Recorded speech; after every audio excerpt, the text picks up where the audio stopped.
Welcome to Plymouth Profiles.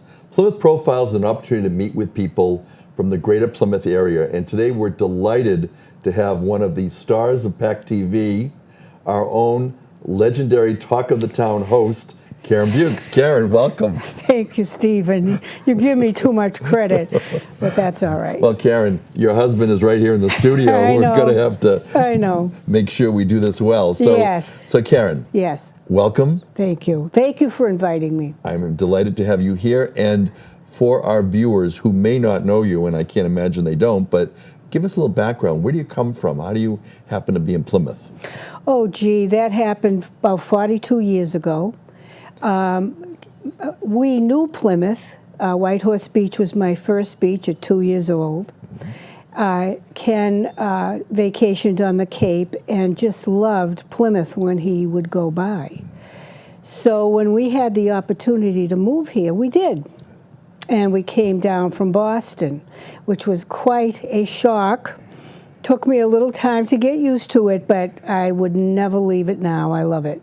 And was it different in Boston as compared to Plymouth in terms of government and political activity? Well, I was involved in government in Boston with the wonderful late Mayor Menino. He taught me.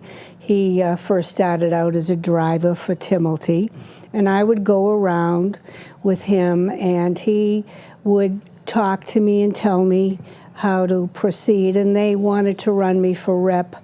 And we moved, and they never forgave Kenny. But that's okay. It worked out. So you moved to Plymouth, and you raised your family here. My 4 children, my 3 girls and my boy, and they went to the Plymouth Public Schools and got a wonderful education, went to college, and they're wonderful lives. So Karen, tell us a little bit about your involvement in the town. Let's start with your governmental involvement, since that's where I first met you. Yes. Well, actually, the first time I saw you, I think, was on PAC TV at a school committee meeting.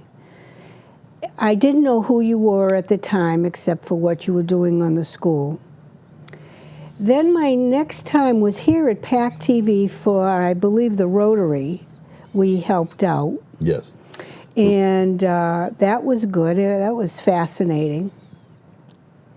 And then, you know, after a little while, I had to get back into government. And, you know, it's a step here and a step there. And I became comfortable in my own skin and came into town meeting. And after about 6 years, opened my mouth. This is going to be my 14th year.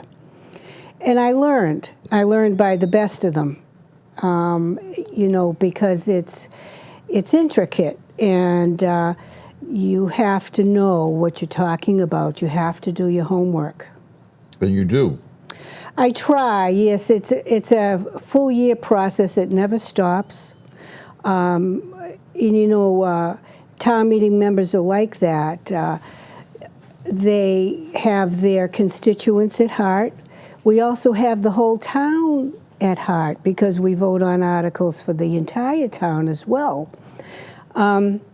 So if there's something that we want to know, we pick up the phone, we ask the question, we send an email, we go to the web now, and it's so much easier, and find out for ourselves. So what is your precinct? Describe the area that's covered.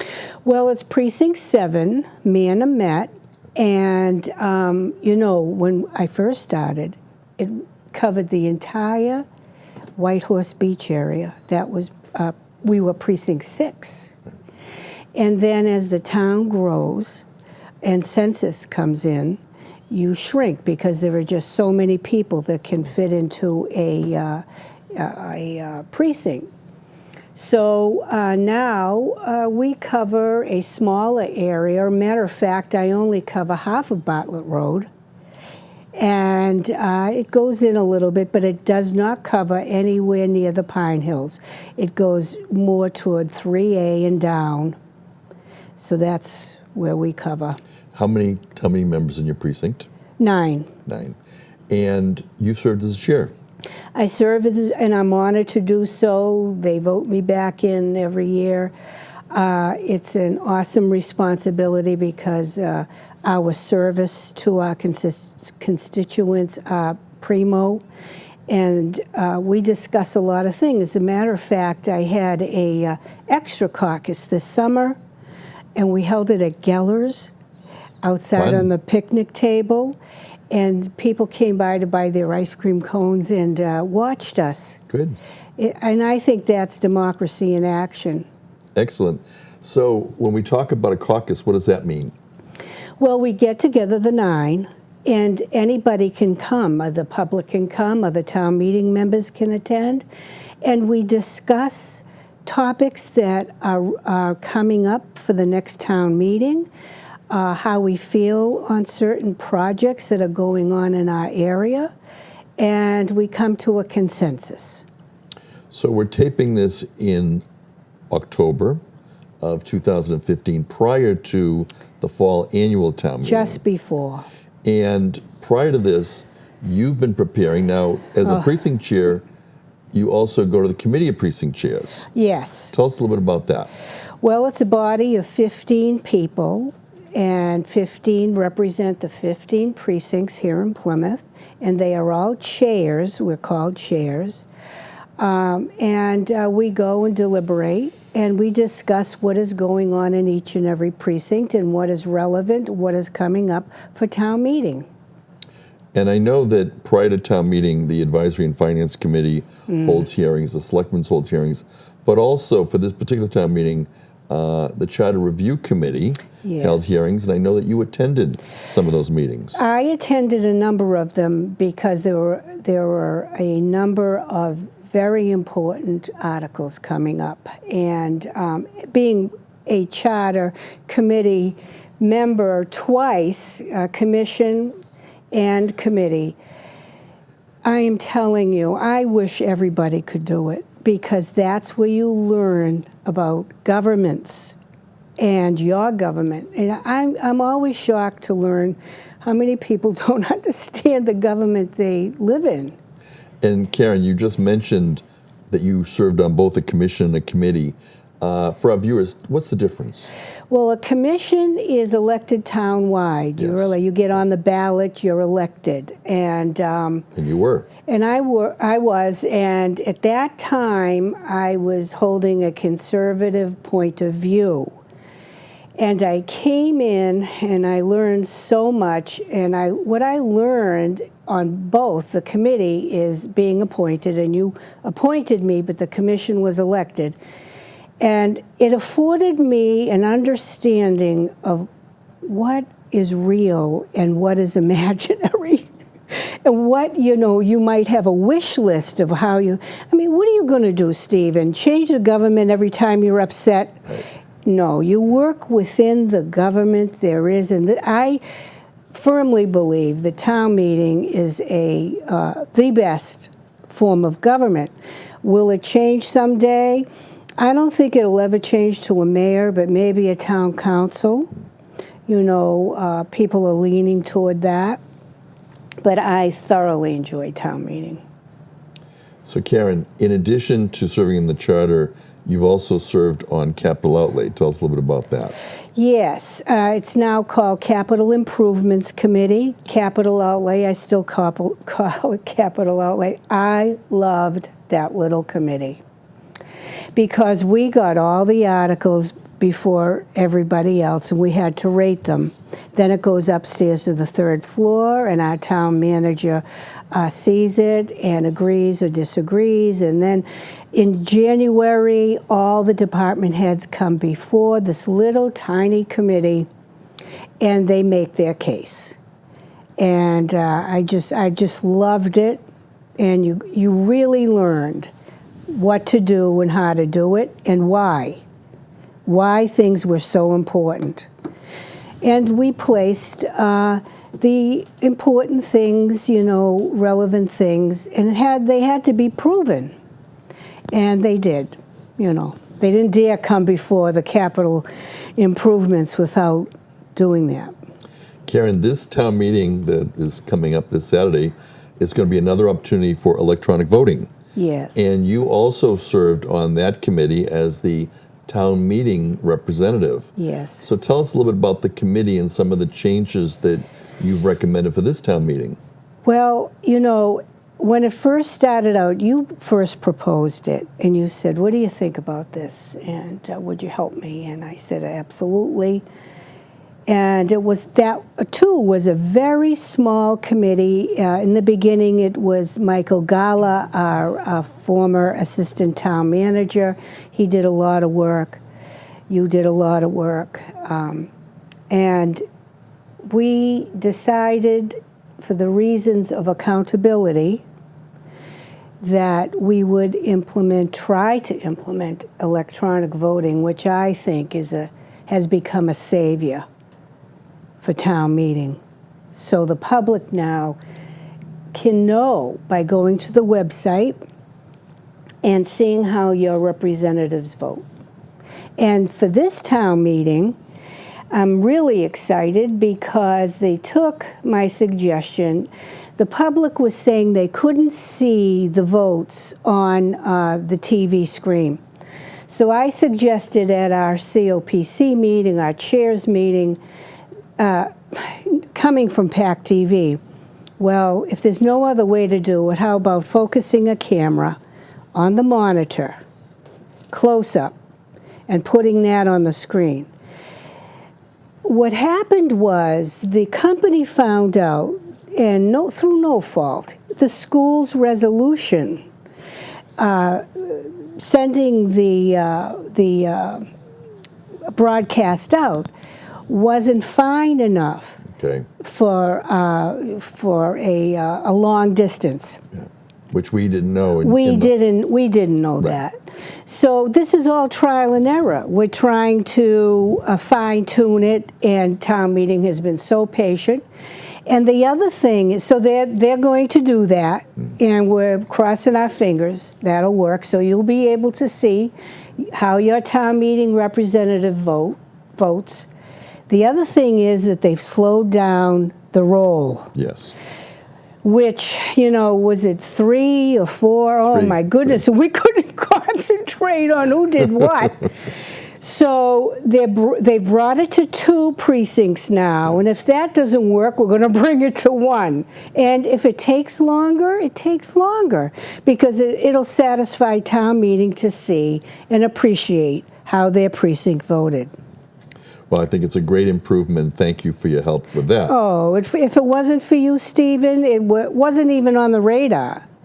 So, but what is on the radar now Oy. was a big announcement yesterday related to the power plant. And we are going to be getting more information, but you've been involved in some planning for the rainy day when this was going to happen. So tell us a little bit about that committee. What are you talking about, Stephen? The revenue sharing committee. Oh, my goodness, I just had a brain cramp. Absolutely. That just made a presentation last night. We worked 18 months, and it wasn't easy because we started out with a big committee and heavy hitters. But they were very busy, apparently, and it came down to 5. Yeah. And one of the biggest helps on that committee was John Moody. Mm-hmm. John Moody came in, and not to put, we have Anita Hadley, fabulous woman. She did a lot with that, the nuclear rods, as did John. That was theirs. They worked hard on that. I had medical marijuana, and what's coming up now is silets, guilets, and pilots. I did a lot of work on that. But in regards to the plant, we knew it was coming. It still stings when it happens. And John Moody said last night, not only are the residents of Plymouth the victim, so is the workers of Entergy. They were just told at 8 a.m. yesterday morning. They had no idea that it just happened like that.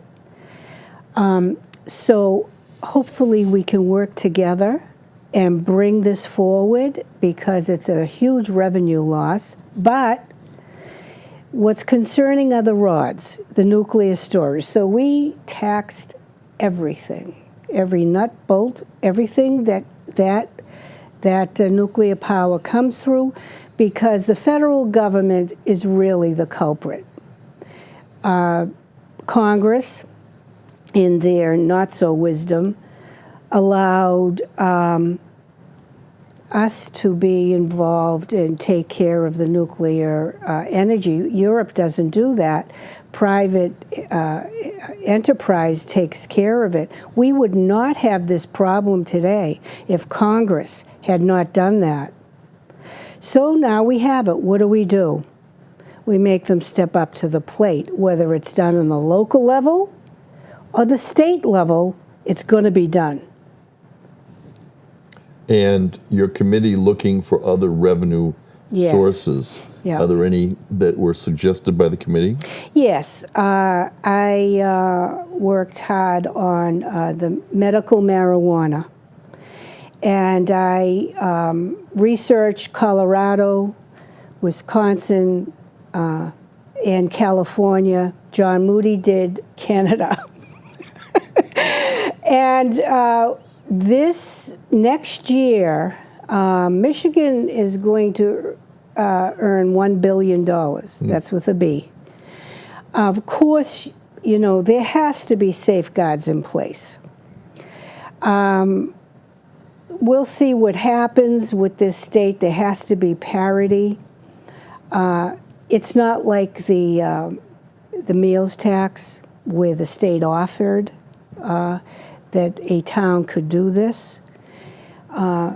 So we'll see when this comes through. Karen, Talk of the Town. Tell us about that. Oh, jeepers. Talk of the Town, I think, is going on its 9th year. Rick Cohn had a lot to do with that. I can remember it like it was yesterday, sitting in a car in front of his shop, talking about what we were going to do next. We came up with names. I came up with Talk of the Town. He wasn't too happy about that, but that's okay. And we went from there. It was a bump and go at first. We had a number of hosts, but I took it over because I wanted a positive show. I wanted to showcase people. I didn't want to sideswipe people. I wanted it to be positive and to be educational and not boring. I mean, we've had some really fun shows. So, and Ken produces it and directs it. My husband, yes, who's my here husband. in the studio. Yes, he does an awesome job. He sure does. Couldn't do this show without him. He enjoys your show very much. He likes doing it for you. So, I brought him into it years ago, kicking and screaming, but he would never give it up now. And so, how many shows have you done? Oh, gee, now I think it's going on 394. It's amazing. It's amazing, and that's not every week because sometimes there's reruns, sometimes the PAC TV is closed, whatever. But it's good, and this month I take off because of town meetings, so there's a lot of hosts. Andrew Botteri will be on this evening, but coming up on Talk of the Town, I have the town manager, I have chair of our selectmen. Good. I have David Malaguti in January. John Mahoney's coming up. I have a lot of good people that are coming up, and those are the shows I love to do. So starting in November, straight through January, we have me. Sounds great. And you also have several hosts. You mentioned Andrew Botteri being one. Andrew Botteri. Mark Garrett has been a host for me. He does a wonderful job. I've asked you, and if you're not busy, you've done it. And who else, Kenny? That's good. Yeah. So, Karen, when you're not doing government work and Talk of the Town, what do you do in your free time? Well, I love to garden. And I love the grandchildren. And How many do you have? I have 4. Good. Yeah. It's wonderful. Yes. And are you doing any activity on the internet? Are you playing any games? Yes, I do. Just, I would drink heavily if I escaped through Farmville. And I have to build things and grow things and whatever. It's either that or jumping out a window, Stephen, and you know that, so that's what I do. Well, good for you, Karen. So, Karen, as we look to finish up this segment, our next segment is going to be a local restaurant that's relatively new, and you've been there. I've been there a number of times. You went to the VIP opening, actually, with Ken. Oh, that was so delicious. So as a segue into this, tell us a little bit about Tavern on the Wharf. Well, we've gone, I think now 4 times. I've also gone there with my daughter, and at night, and that was very nice. Always different foods. We've tried different things, and it's always been delicious. I'm not kidding, because I'm fussy. And it's wonderful to have a place like that. I hope they do well. They've got a beautiful location. It is a beautiful location. And they have an outdoors. Yes, they do. Do people know that, Stephen? Well, we've been there. Yeah. We've been outdoors. It's really nice. I mean, there's the ocean, the wonderful seating. Yeah. It's good. It's a good place. Well, Karen, thank you so much for being here. Thank you. It goes so quickly. Thanks for all of your volunteer work with the town and for PAC TV. Thank you. Great to have you. Come back again. I will, Okay. most certainly. Great. Well, thanks. And this completes this first half of Plymouth Profiles. Please stay tuned as we meet with Holly and Misty from Tavern on the Wharf. Welcome back to Plymouth Profiles. At this time in this segment, we're delighted to welcome 2 members of the new restaurant here in Plymouth, Tavern on the Wharf. It's located at 6 Town Wharf in Plymouth, and we're joined by the Assistant General Manager, Misty Phelps. Misty, welcome. Thank you very much, Steve. Nice to be And here. also Holly Booth. Thank Holly, you so much, Steve. the restaurant manager. Nice to be here. Thank you. So let's begin by having our audience find out a little bit about you. So Misty, tell us a little bit about your background. Where did you grow up and where did you get your training? I'm originally from Provincetown. I'm a Cape Cod girl, and I was raised there till I was 8. My mother was town manager in the 70s. My father, a commercial fisherman. And then we moved to Syracuse, New York, and I went to high school there. And I've bounced around the country. I've been in the restaurant business since I was 14. I got bitten by the bug early, and I've done just about every aspect that there is to be in the restaurant business. Did your father bring home seafood? Always. Always. We lived on lobster and fish, and I was probably swimming before I was walking. So you had quite an appreciation for seafood. Very, very much so. Was that a factor for you getting into the restaurant industry? I don't know if necessarily seafood was a factor, but a love of food, a love of being in the mix of everything. Good, good. Holly, tell us a little about you. Well, I originally grew up in Brockton, but I did spend my summers in Plymouth. My grandparents had a cottage on White Horse Beach. So I Like always, so many people, yes. they started summering exactly. here. So yeah, I grew up in Plymouth, and then I finally moved to this area when I was 15. And like Misty, I've been in the restaurant business since I was probably 14, 15, and I love it. I love serving, I love managing, I just love the restaurant business. And you're rooted here in Plymouth, and you have a child that goes to Plymouth North? I do. He's a junior. Yep. Yeah. And how about you, Misty? I have an 8-year-old, a 3rd grade daughter who goes to Hedge Elementary, and getting more and more involved in the community. Was at a lacrosse meeting last night. I'm getting involved with the board of Plymouth Rock Youth Lacrosse, help support the girls' programs and help them grow. Good, good. So, Tavern on the Wharf, a new restaurant in Plymouth. When did it open, Misty? In the beginning of June, roughly June 3rd, I believe. All right. And who are the owners? There are 2 owners. The first is Paul Tupa, who's had pizza shops locally and presently owns the Red Hat in Boston, as well as Peter Lucido, who has also been in the business for a long time. He's another Cape Cod raised child, and he owns Sea Dog, a brew pub in Hull. And so they're the 2 owners for the tavern. Yes. And what's the the theme or the mission of the tavern? How did it come up to be Tavern on the Wharf? I'm not really sure of the origins of the name other than the kind of obvious fact that it is a tavern. It's wanted to be a tavern. We are on Town Wharf. We're in a fabulous location with great views and community around us.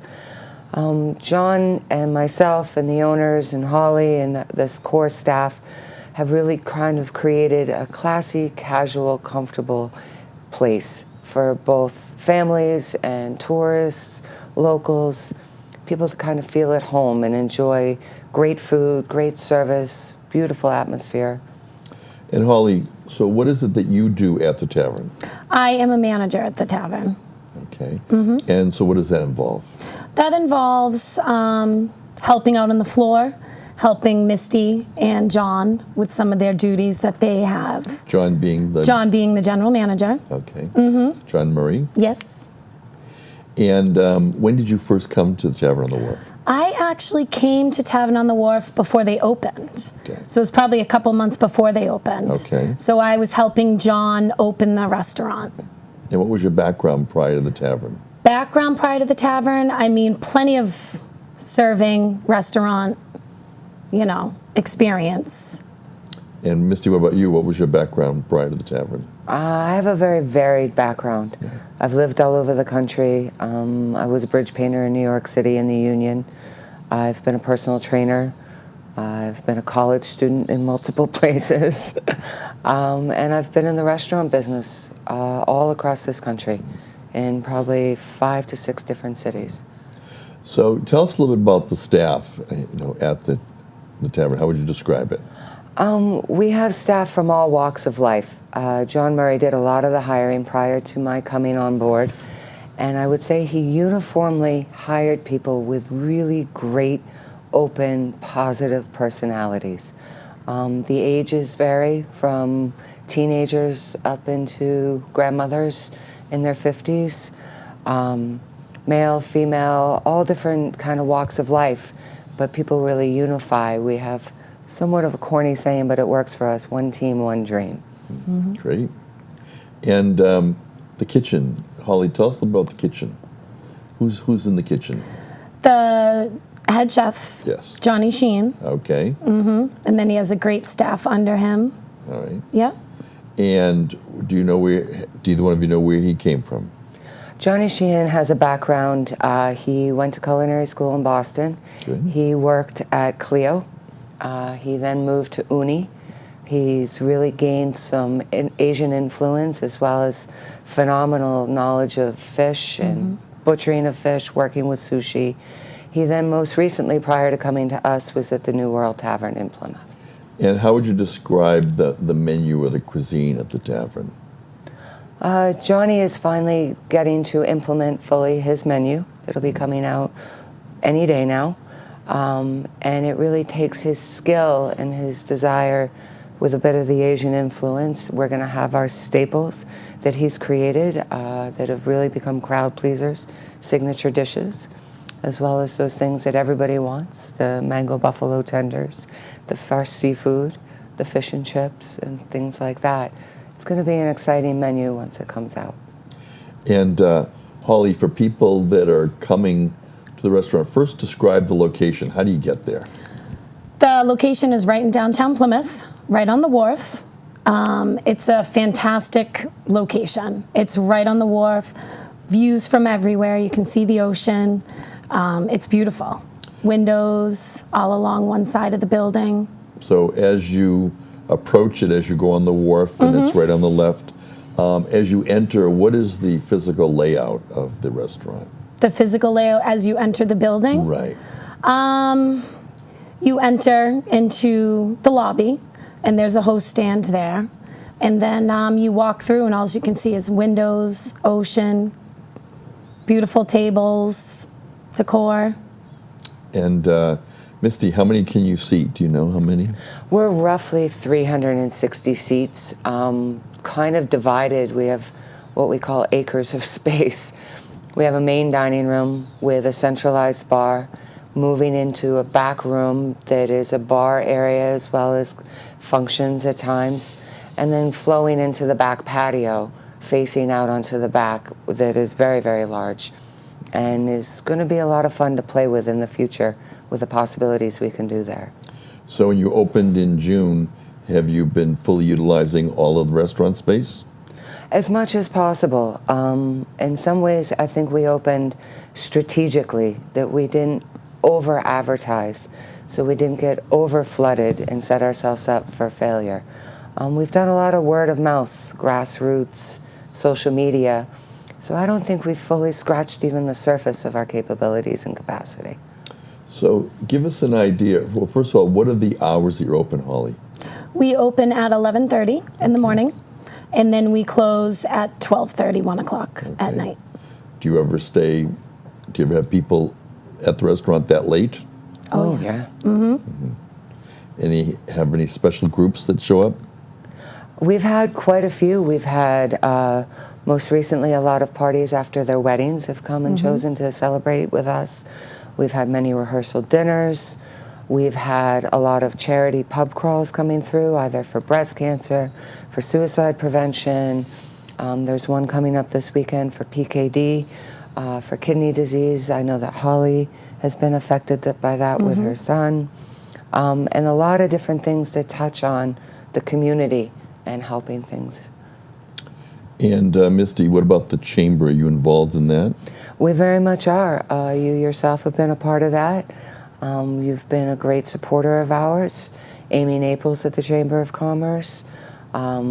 We had a lot of people who were there for our opening. We've done the Women Who Lunch, Business Women. We have another luncheon coming up at the end of October, working with Amy. And we're very much trying to be a part of the community on all different levels. Holly, any upcoming holiday events? Yes, we have a lot of private functions for Christmas, obviously, but we do have our Halloween party, our annual Halloween. Tell us about that. It's going to be big. We're working with East Coast Pirates, and it's going to be kind of a surprise, I guess you could say. And when's it going to be? October 31st, 9 p.m. Okay. It will be a costume party with some really over-the-top, fabulous prizes. A lot of the local breweries are involved. Like Holly said, we're working with the East Coast Pirate Crew and their charities, American Foundation for Suicide Prevention. And it will be a donation and direct charity contributions. And it's going to be a lot of fun. The decorations are going to be over the top, and it'll be pretty neat. So, Misty, if someone wanted to plan a function, what are you able to accommodate? We really can accommodate just about anything. What's fabulous about our size is that we're so flexible. We can do, our patio is zoned for well over 100 people. We could do a sit-down formal wedding. We could tent it. My background is working in functions for years. We can go way over the top, or we can do very comfortable kind of just fish and chips. We can do anything. We've had some people come in with parties of about 20. We have just recently been approached to do a party for about 350. We have hosted the Hockomock Swamp Club at about 75. And if you do that party for 350, how will that happen? Will you have primarily the restaurant dedicated for that event? I would assume so. At that level of people and capacity, that would be what we call a buyout. Yeah. And it would shut the restaurant down for that time frame. But we can also do weddings in the back on the patio, and the front dining room would not be the wiser. So, Holly, if someone wanted to contact the tavern, how do they do that? They would, for an event, they would contact the tavern and ask for Misty. Okay. And what number do they call? They can either call the business phone, which is 508-927-4961, or they can go on our website. There is a information kind of application. They can email us directly at info@tavernonthewharf.com. And like Holly said, just please direct it to me. I'm constantly out there talking to people, returning calls. My phone is on me at all times. So, Holly, tell us a little bit about some of the drinks and beverages that are available at the tavern? We have a fantastic drink menu. I know Misty's working on a new one, but we have some specialty mules that she's created. Right now it's a mango strawberry mule. We have some great craft beers, some local beers that are great. What would some of those beers be? We have some Mayflowers. We have a Mayflower IPA. We have the Mayflower Pale Ale. And then Misty, tell us a little bit about some of the food as you look at the menu with the appetizers, and well, tell us a little bit about those first. We go with many different things.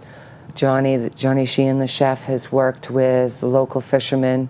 Nate from Plymouth Water Sports, who's gotten us this gorgeous bluefin tuna.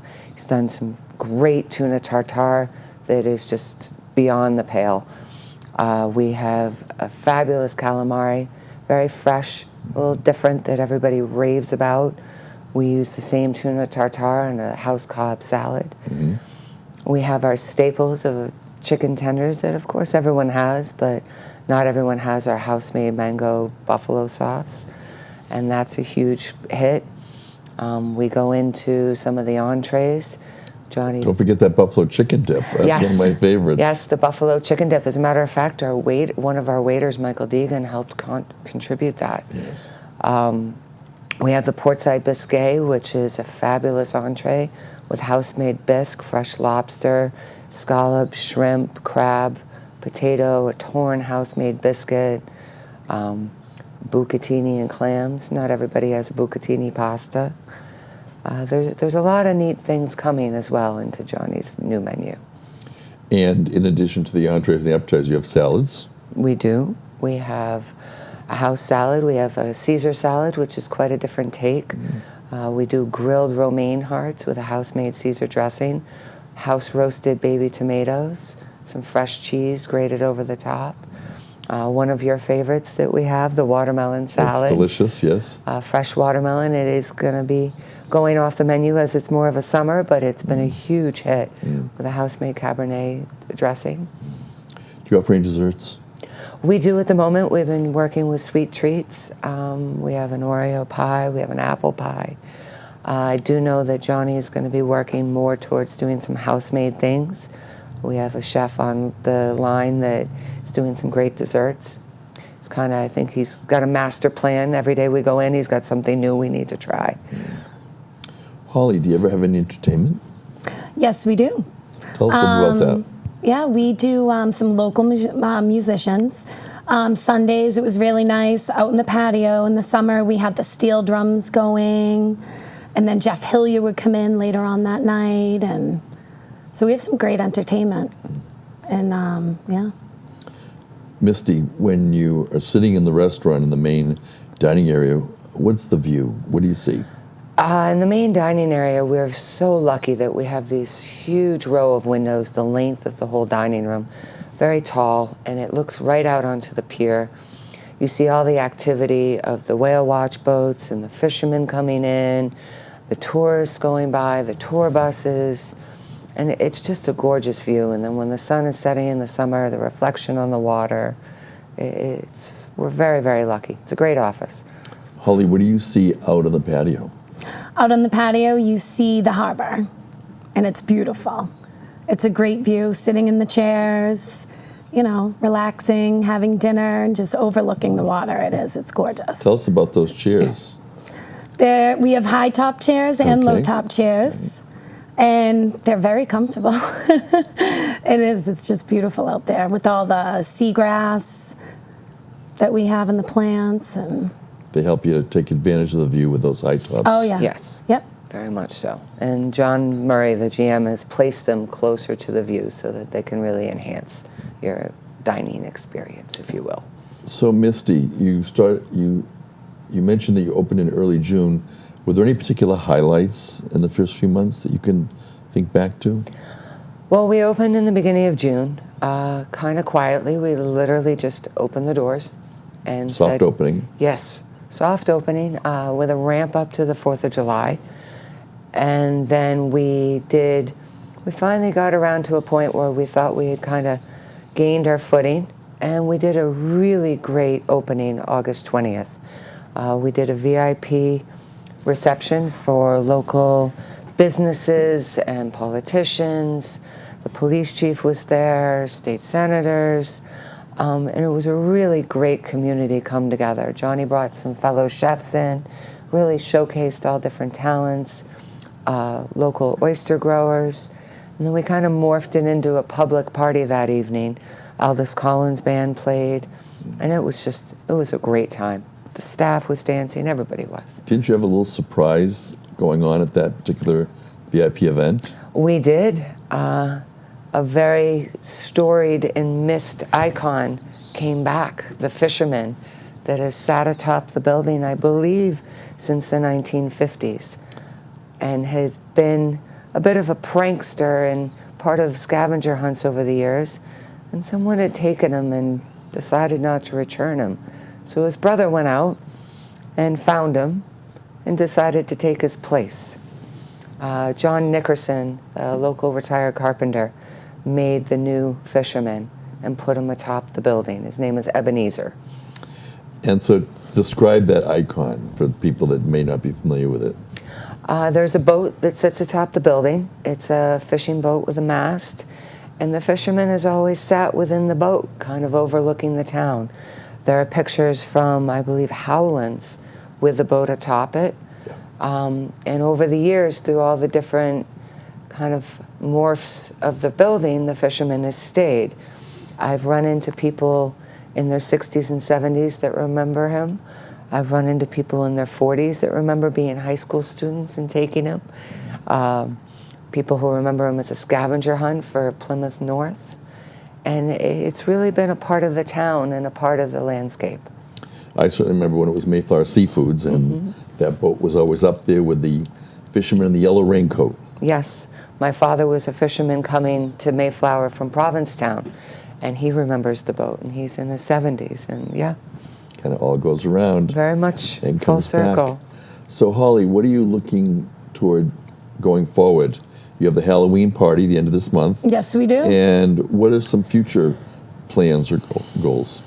Future plans as in events? Yes. We do have Industry Night now on Sundays. What's that? Industry Night is for, it's pretty much all of the people who are in the industry. Servers, bartenders. Okay, sure. Yep. Customers, musicians, vendors. A place to kind of go and just let your hair down. Sort of a la Fight Club, the movie. First rule about business, don't talk about business. Right. And we have a great DJ, Brendan Churchill, who is coming in. He's going to kind of play all that music that you can't hear anymore, and a little bit different. Not the top 40 and the hip-hop and the dance. More of like a speakeasy feel in that back room, hidden away from all the worries of the winter. And after the industry night, any other things coming up? Any holiday parties? We do have, we are going to be hosting America's Hometown 5K, the after party. We're involved in that. We are going to, it hasn't quite formulated with the details, but we're going to have a Christmas party, and we're going to either pack a bus or do a toy drive, and really, really want to be involved with helping the community and giving back. There's a lot of families right now who are struggling, and we would like to help them. And is that part of the owner's plan and mission with you and John as the general manager and assistant to be involved in the community? Very much so. I know that Paul Tupa stood before the board of selectmen prior to opening and really professed the desire to be a part of the community and a family restaurant, and not perhaps walk down the path of other people prior to us. How is your relationship with the other restaurants that are neighbors? It's fabulous. Jimmy from Anna's, the owner of Anna's, and I and John are great. We talk all the time. Cabby Brini, who owns Cabby Shack, and we're talking about potentially doing kind of a block party. It's not fully set in stone, but that would be a lot of fun. The owner of the Shanty Rose, Rick, we just did a birthday party for Ashley Kimball's husband from Wood Seafood. Good. You know, Dave, Rick Johnson, Water Sports. It's a great little tight-knit community down there, and we are firmly believing in being good neighbors and giving back and returning. So if people are coming to the restaurant, they can walk there. If they're driving, where would they park? There are acres upon acres of parking all around us. It can be somewhat of a struggle in the summertime for all of us, including the employees. There are lots directly next to us, and then further afield, the farther you go. So there are metered areas, and then there are also the Park Plymouth lots Yes, that aren't too far away. yes. I see. How about the 4th of July? What happens on the 4th of July at Tavern On The Chaos Wharf? ensues. Can you see the fireworks? You can. This Yeah. was our first 4th of July, and we had quite a few people out on the patio. It was quite packed, and you could see them come up over the harbor. What we did find is within our dining room was an amazing view, and you're right there front and center on the plate glass windows. So going forward, what is the goal for the coming year for the restaurant? Our goal is to really firmly cement ourselves within the community. There's a lot of people who were afraid that we would close, that we would not be year-round, that we were not there for the locals. And we really want to show them and prove to them that we are. That the tourists will come and go, and while they are important to the growth of the business, our intrinsic bedrock are the locals and the community that we want to be a part of. Holly, do you know where you fit in terms of restaurant size with other restaurants in the community? We definitely aren't your average size restaurant. We definitely are. We're a very large restaurant. Yes. Maybe the second largest? Probably, I would say the second. Yeah. Yeah, I mean, East Bay Grill has a very large patio and therefore a summer capacity that's larger. I would probably say they're a bit the largest, and we would come second to them. Good. And you're located nearby. So when you're not working at the restaurant, Holly, what do you like to do in your spare time? Oh, my son plays baseball year-round, so we go to baseball games. We're always downtown, walking around. We go out to eat a lot locally. So we like to have fun. You're rooted here in Plymouth, and you work in Plymouth. Exactly. Misty, what about you? What are some of the things you do in your spare time? I run around with my daughter. I take her to karate. Like I said last night, it looks like I am now part of the board of Plymouth Rock Youth Lacrosse, and really kind of vested in growing with my daughter and growing the program as she grows. And it's kind of neat. I spend a lot of time with my mother, who's gotten involved with the Council on Aging and works with a lot of the programs there. And I'd really like to eventually get into some mentoring. Good, good. And tell us a little bit about your manager, General Manager John Murray. John Murray is the leader of our pack, if you will. A lot of people in the restaurant call him Dad and me Mom. He lives in Duxbury. He is the father of 4 sons who are fabulous. This youngest is right now at Brandeis pitching. The other 3 have graduated and are on to adult jobs. And he's really firmly rooted in making this place go, being a part of it. It's a personal mission for him and the rest of us. Holly, if people just tuned in and didn't see the whole segment, if there were one thing that you'd want them to remember about Tavern on the Wharf, Sixtown Wharf in Plymouth, what would it be? The one thing, probably, that's hard to just narrow it down to one. Or but 1 or 2. Food, atmosphere, yeah. Misty, what about you? What would you want people as a takeaway from this presentation?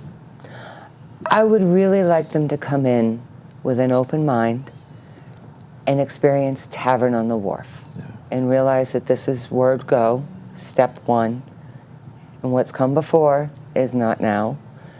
Understand our craft cocktails, all of our beers are local New England. Our food is done with love and direction and involvement from farms in Kingston and such. And we're really grassroots, homegrown. Okay. Holly Booth, thank you. Thank you. Tavern on the Wharf restaurant manager. Misty Phelps, nice Thank to you see very you much, again. Steve. Assistant General Manager from Tavern on the Wharf at Sixtown Wharf here in Plymouth. Please stop by. You get to say hi to them, not only by tuning in on this show, but by seeing them at the restaurant. This concludes this segment of Plymouth Profiles. Please join us again for future editions. My name is Steve Trifletti. Good day.